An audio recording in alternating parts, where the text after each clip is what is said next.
si Bam Kiko. Kasi ang layo nila dati. Biglang nag-jump. At ang bilis. Hindi naman ganun kabilis umakyat eh. Kaduda-duda talaga. Yun na lang ang nakakatawa eh. Etong isang strat base na president, si Dindo Manhit. Sabi, hindi, kaya yan si Bam nanalo dahil gusto ng mga tao yung accountability, transparency. Bakit ka magko-comment ng merits ng isang kandidato? Di bias ka na. Sino pang maniniwala sa yung survey firm, di ba? Pinuri pa niya yung kandidato. Ba't di ka nalang mag-PR ng oposisyon? Naman, survey ka pa eh. King Kuy ka eh. Makunwari ka pa eh.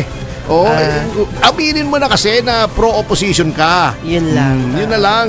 Oo, kasi nagpapabalat kayo pa kayo eh. Yung mga kamote. Kanta yun na. Ngayon, eto pa, naggagaslight na yung ibang mga tao. Kasi sabi nila, bakit lumabas si Bam at saka si Kiko? Wala naman sa survey. Lahat ng survey, wala. Alam mo, sinasabi, mali daw yung survey. Haller. Hindi bali yung ibang survey, ha? Katulad nung, yung strat base yan. Ito man naman tong Kengkoy, itong strat base, oh. Ha? Yung sinasabi nila. Kasi ina-analyze nila yung pagpasok ni Bam sa ni Kiko. Sabi nila, ang sinasabi nila, mali daw ang survey. Yung Pulse Asia sa kasing social weather station at saka yung Publicus, consistent yan, tama ang nape-predict. Although hindi official yan, hindi binding yan, syempre. Yes. Oo. Yung mga hindi masyadong credible na mga survey company, katulad ng Stratbase, nagkomento pa yung hepe. Hala. Sabi, hindi, kaya yan si Bam nanalo dahil gusto ng mga tao yung accountability, transparency. Bakit ka magko-comment ng merits ng isang kandidato? Di bias ka na. Sino pang maniniwala sa yung survey firm, di ba? King Kuy ang ginagawa talaga eh. Kaya, alam mo, wala akong ebidensya, inaamin ko naman. Kanya lang, ha? Kaduda-duda talaga yung mga nangyari. Yung sa survey na papanong mali yung prediction. At ang bilis. Hindi naman ganun kabilis umakyat eh. Siguro kung number 10, number 11, si Bam Kiko. Kasi ang layo nila dati. Biglang nag-jump. Diba?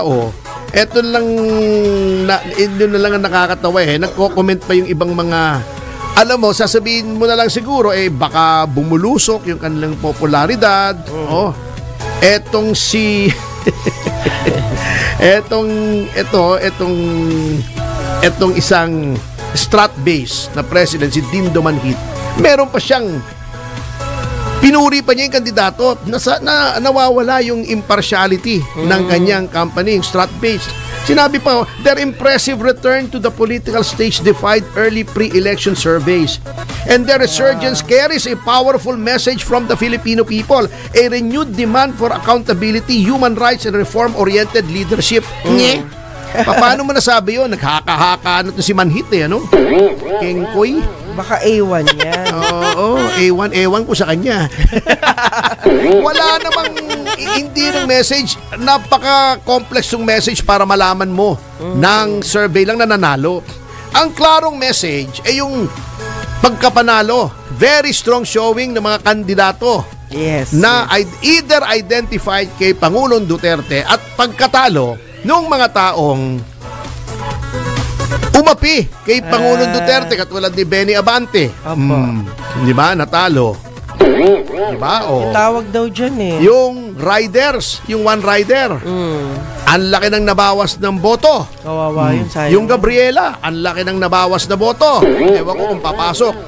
Yung kabataan, sa mga left-leaning na mga grupo, isa lang ang maraming boto, yung akbayan lamang. Opo, yung Bago, akbayan. pangalawa, eto namang Duterte Youth, dalawang eleksyon na ito, ay isang representative. Ngayon, number 2, 3 seats. Galing O, yung Duterte Youth, dahil tagapagtanggol to ni Pangulong Duterte. O, yun ang reading na, yun ang very clear na message. Hindi komplikado. The message is clear. Kung ikaw ay kaalyado ni Pangulong Duterte, Doesn't maraming mean. bumoto sa'yo. Kung ikaw ay kalaban, hindi ka iboboto.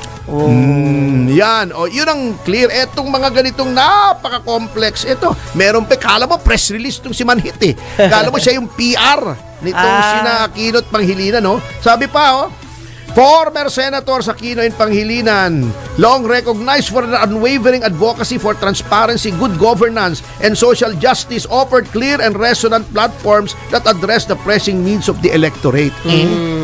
Nag-a-apply pa Paano lang mo nalaman? Sa survey lang. Ganon ka-complex. Galing mo naman manhit. Oo. Ayan. Ba't di ka nalang mag-PR ng oposisyon? Huwag naman, survey ka pa eh. King Quickie.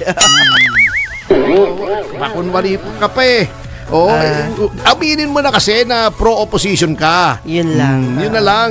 Oo, kasi nagpapabalat kayo pa kayo eh. Yung mga kamote Kanta yun talaga na. kayo. Oo. Balat Oo, kayo. balat kayo pala ang pag-ibig mo. Oh, yeah. Na natubog lang sa ginto. Oh, Ituloy mo, yeah. ituloy mo. Anthony Castelo. O kay sakit naman. Yan. Nasayang lang ang pag-ibig ko. Oh, yeah. At Kaya ang buhay ko ngayon, balat kayo. Di ba? Di ba? Naku, may magagalit sa akin. Boses Bakit? lalaki Bakit? daw ako eh. Hindi bale. Uy, may nakilala Macho ko. ko Anong eh. pangalan? Bong. Speaking of, anong pangalan ng fan mo na lumapit sa atin kanina sa court?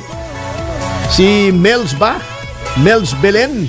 Si Miles Villan. Ayun, nilapitan ako kanina sa court pagbaba Opo, ko. Akala ko opo. sino, akala ko babarilin ako eh. Ay! Mabait yun, mabait yun. Biglang lumapit eh. Ang Oo. sabi niya? Yun, nagpakuha pa at sabi niya, isang best daw mag-usap tayo. Opo. Mukhang okay naman yun. Opo, marami akong sinabi sa kanya eh. Sabi ko, tulungan na ako eh. Pag di mo ako tinulungan, sabi ko, kawawa ako sa susunod na eleksyon. Hindi, alam mo, yung sinasabi nila na walang hatak ang mga Duterte was proven wrong. Yes. Dito mo sa Maynila, in-endorse ni Sara Cisco. Opo. Di ba? Landslide. Landslide. Yung kalaban ni Abante, in-endorse ni Sara. Di ba? Olat si Landslide. Abante. Di ba? Kitang-kita mo yung mga in-endorse niya. Patalo na si Aimee at saka si Camille. Endorsement ni Na isang Sara. ba? At endorsement ng INC, syempre. Opo. Malaking tulong din Tulong yun. din.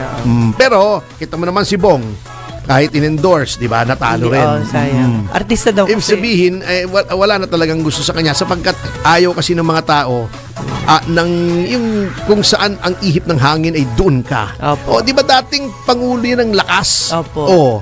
Bago pumunta ron sa dati ano yan eh, di ba? Assessment mo lang yan, No. syempre. Ay, syempre assessment. At saka siguro yung issue nung hindi niya ibinalik yung 124 million. Yun. Siguro Inaalala mo eh. Siguro popogi siya ulit kapag binalik niya yun. Sa susunod. Di ba? Yes. Oo. Pero balik niya na ngayon. Sana. Pakiusapan natin. Hindi, dapat naman ibalik niya eh. Baka nakalimutan lang, sir. Katakot-takot ng paalala na Grabe. businahan nga natin. Opo. Kasi di ba yung jingle niya busina? Di businahan natin. Tot. Sikat yun diba? ha. Di ba? Sikat yung busina na yun.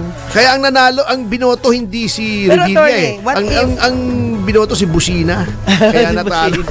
Pero attorney, pwede pa bang isauli yun if in case? Well, dapat pinapasa uli nga eh. Ibang Kahit na, anytime yun. Ah, so- Anyway, babalikan natin yung issue yan sa pagbabalik ng Yes!